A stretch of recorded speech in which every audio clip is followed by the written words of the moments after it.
great miracle for the people of our greater Hyderabad. The days are such, no permissions, and everywhere opposition. In the midst of such a big storm, you could bring it out. I really congratulate you, Reverend Dr. Janil Manohar garu. Do something for God. Be strong and be victorious. బలంగా ఉండాలి, జయశీలుగా, జయించిన వారిగా ఉండాలి. I come from RSS background. I took the Christians to Arya Samaj Mandir at Badi Chori Sultan Bazaar and converted them into Hinduism. నేను క్రైస్తవులను తీసుకెళ్ళి మొత్తం హిందువులుగా మార్చిన వ్యక్తిని. మాకు తిరుగులేదు ఈ నగరంలో. ఇప్పటికీ దేవుడు తన కృప చేత మళ్ళీ ఈ కొత్త ప్రభుత్వంలో వారికి నన్ను కూడా ఒక సలహాదారునిగా తీసుకున్నాను. I am adviser in the minority department కమిషన్లో నేను ఒక సభ్యుణ్ణి. We have power but powerless power. ఏం లాభం పేరుకి? కమిటీ మెంబర్ అండి, కమిషన్ మెంబర్ అండి అంటారు, కానీ మా పవర్స్ ఎక్కడ పనిచేయవు. బట్ నీ పవర్ పనిచేసింది ఇక్కడ. దేవునికి స్తోత్రం. నీతో ఉన్నవాళ్ళు చేసే ప్రార్థన పవర్ పనిచేసింది. స్తోత్రం. ఇప్పుడు నేను పవర్ మీద మాట్లాడతాను మీతోటి. Power over all the power of the enemy. శత్రు బలము అంతటి మీద నీకు ఉన్న అధికారం ఎవరికి లేదు. ఓకే, ఒక వాక్యం చూపిస్తాను. ఓకే, ద్వితీయోపదేశ కాండం నా పుట్టక ముందే దేవుడు దీన్ని నీ కొరకు సిద్ధపరిచి పెట్టాడు. మన తాత ముత్తాతలు లేనప్పుడే దీన్ని సిద్ధపరిచి పెట్టాడు. ద్వితీయోపదేశ కాండం 11వ అధ్యాయం 25వ. Can you record this message? ఏ మనుష్యుడు నీ ఎదుట నిలబడు. ఏ మనుష్యుడు నీ ఎదుట నిలబడు. మొట్టమొదట మా ఇంటోళ్ళు నన్ను ఇంట్లోంచి బయటకు అలగొట్టారు వేసుకుంటామని. ఓకే, రెండవది నా స్నేహితులు బీర్ బాటిల్స్ పగలగొట్టి కడుపులో పెట్టారు, గుచ్చి పాడేస్తారు అని. మూడవది మా ఆర్ఎస్ఎస్ స్నేహితులు అన్నారు నీ అంతు చూస్తాము అని. ఆఖరికి నక్సలైట్లు గన్స్ ఇవ్వారు, AK-47 లేచాయి, వీడి సంగతి చూద్దామని. కానీ సర్వోన్నతుని వాక్కు నిరంతరము నిలిచినది. ఏ మనుష్యుడు నీ ఎదుట నిలువజాలడు అన్నది నీకున్న వాగ్దానము. నువ్వు కన్నీరు కారుస్తూ మొల కోసమే బతుకు అని ఏడిస్తే లాభం లేదు. ఏం లేదు అని నీరసంగా కూర్చుంటే లాభం లేదు. మాట పట్టుకొని వేస్తే పడాలి. ఇంకా ఏమంటున్నాడు పాస్టర్ గారు దాంట్లో? తాను మీతో చెప్పినట్లు, తాను సర్వోన్నతుడు నీతో చెప్పినట్టు నీ దేవుడైన యెహోవా మీరు అడుగుపెట్టు దేశమంతటి మీద, ఎక్కడ భూమి మీద అక్కడ ఇక్కడ గలీలో కాదు, దేశము అంతటి మీద ఏమి చేయను? చెప్పండి, నా బెదురు. ఎవరు పాటం లేదండి సార్. భోజనం ఉందా? తినేసి వచ్చి కూర్చుంటారా? లేదు కదా. చెప్పండి, నా బెదురు. ఆ వాక్యం చూడండి ఒకసారి. వాళ్ళెవరితో బెదిరి కాదు, మీ బెదురు. అయ్యా నువ్వు చెప్పుకో, నా బెదురు అని చెప్పుకోను. చెప్పుకోరా బాబు, నువ్వు చెప్పు. నా బెదురు అని చెప్పు గట్టిగా. నా బెదురు. అలాగే మీరు కూడా చెప్పుకోండి. నా బెదురు, నా భయము, నా బెదురు, నా భయము. ఆ ప్రాంతం దేశమంతటి మీద దేవుడు పుట్టిస్తాడట. నేను ఇందాక గుమ్మం దగ్గర చెప్పా, this must be A light house. ఈ లైట్ ఇక్కడి నుంచి ఆల్ ఓవర్ ద వరల్డ్. నన్ను 1992 సంవత్సరంలో ఒక కమ్యూనిస్ట్ నాయకుడు తొలుపునూరు వెంకటస్వామి గౌడ్ సువార్తకు తీసుకెళ్ళాడు. ఆయన రక్షణ పొందాడు. అద్భుతంగా పెద్ద చరిత్ర. ఆ స్టోరీస్ అన్ని ఇప్పుడు చెప్పలేము. కానీ అక్కడికి వెళ్ళినప్పుడు అన్నాడు, మా గవర్నర్ వారికి సువార్త అన్నాడు. నేను నోరు మూసుకో అన్నా. నోరు మూసుకో. ఇక్కడ గౌండ్లు లేరు, బౌండ్లు లేరు. ఇక్కడ రాజులైన యాజక సమూహం ఉంటేనే ఆయనకి మహిమ కలుగుతుంది.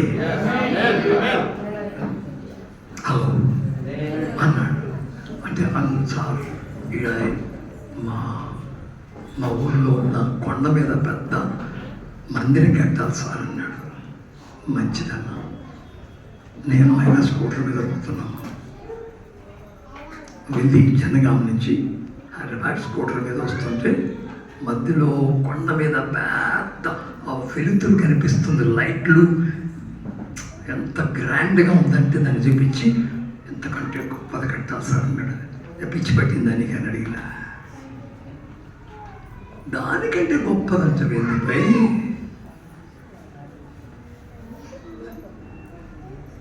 నీవు ఈ లోకానికి వెలుగై ఉన్నావు.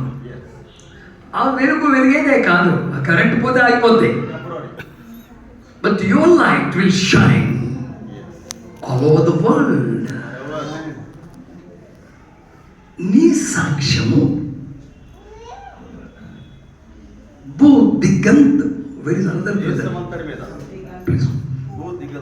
భూదిగంతముల వరకు నీ సాక్ష్యము వ్యాపిస్తుంది.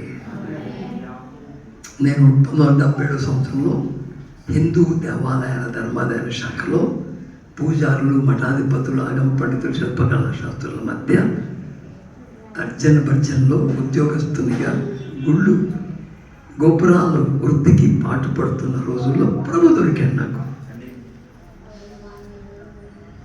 దొరికిన తర్వాత నాకు పోరాటాలు ఎదురే.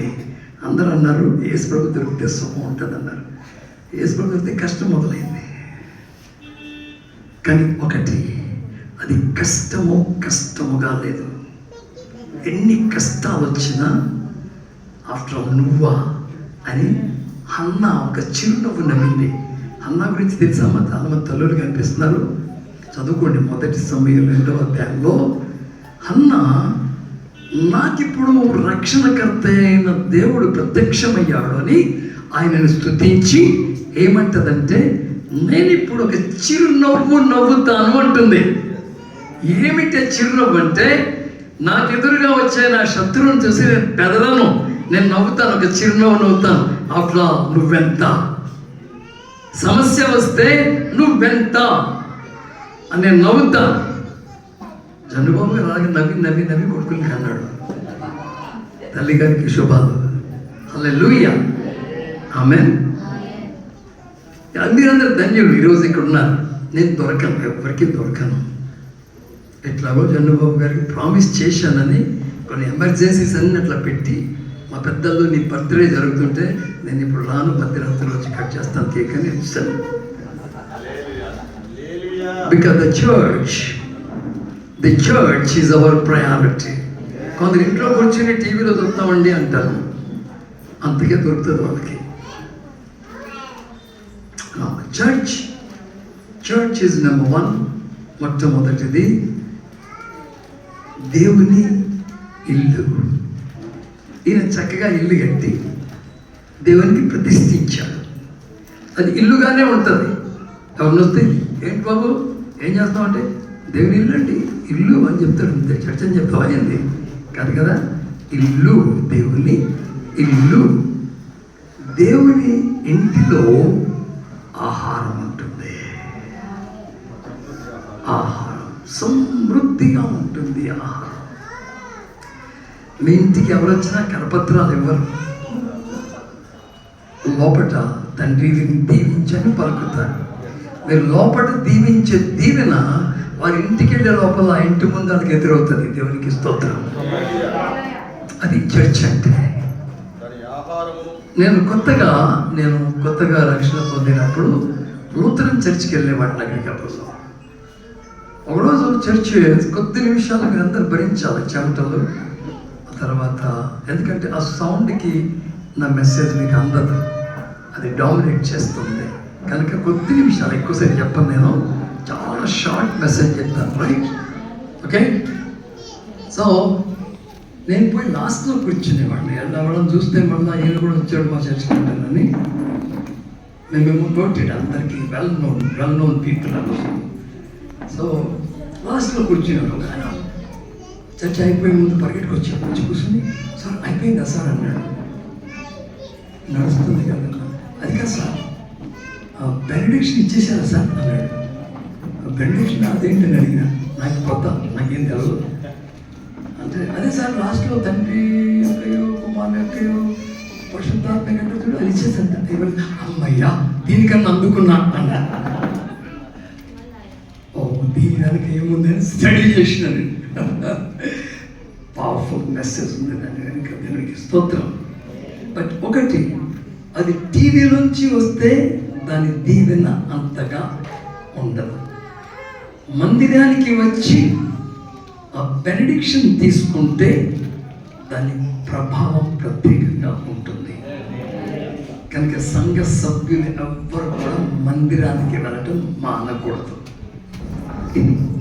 The house of God, the powerful feeding అంటే మనము అనాథలకు లేకపోతే ఆకలిగా ఉన్న వారికి భోజనం పెడతాం కదా.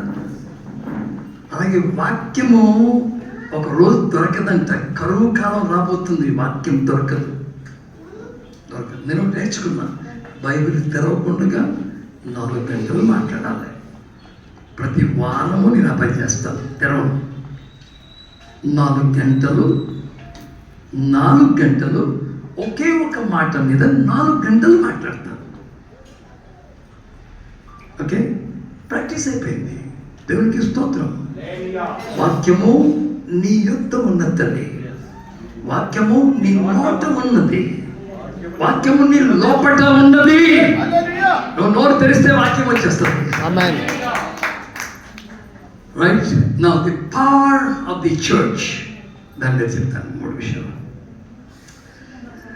ఈ పవర్ ఏంటంటే, ఇంతకుముందు ఎవరో చెప్పారు, ఆయన దేవుడు కనుక దేవుడు ఆయన లేపాడు.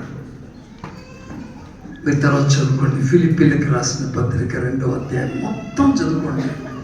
దాని మీద అయితే నేను 10 గంటలు ప్రసంగం చేస్తాను. మీరు నమ్మినా నమ్మకపోయినా నా క్యాసెట్స్ ఉన్నాయి. అలాగా అవి బయటికి ఎక్కడికి పోవు, మా దగ్గరే ఉంటాయి. బట్ టైమింగ్కి రాలేదు, వస్తుంది, అప్పుడు వెళ్తాయి. దేవునికి స్తోత్రం. సో అక్కడ మొదటిది, యేసుక్రీస్తు వారు విధేయత చూపించాడు. విధేయత.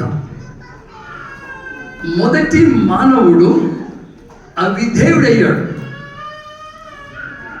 2వ మానవుడు విధేయుడయ్యాడు. ఈ విధేయతకు కొలమానము ఏంటంటే, measure of the obedience is, నేను రిఫరెన్స్ తీయట్లేదు ఎందుకంటే ఇతర చదువుకోవచ్చు, మీరు చూసుకోవచ్చు. ఓకే, దాని కొలమానం ఏంటంటే సిలువ మరణము. సిలువ మరణము నొందునంతగా ఆయన విధేయత చూపించను. రైట్. దీని పర్పస్ ఏంటంటే, దీని పర్పస్ తగ్గించుకున్నాడు. దాని యొక్క పర్పస్ ఏంటంటే, ప్రతి వాణి మోకాలు వంగాలి, ప్రతి వాణి నాలుక ఒప్పుకోవాలి. నాకు కొన్ని టీమ్స్ ఉన్నాయి.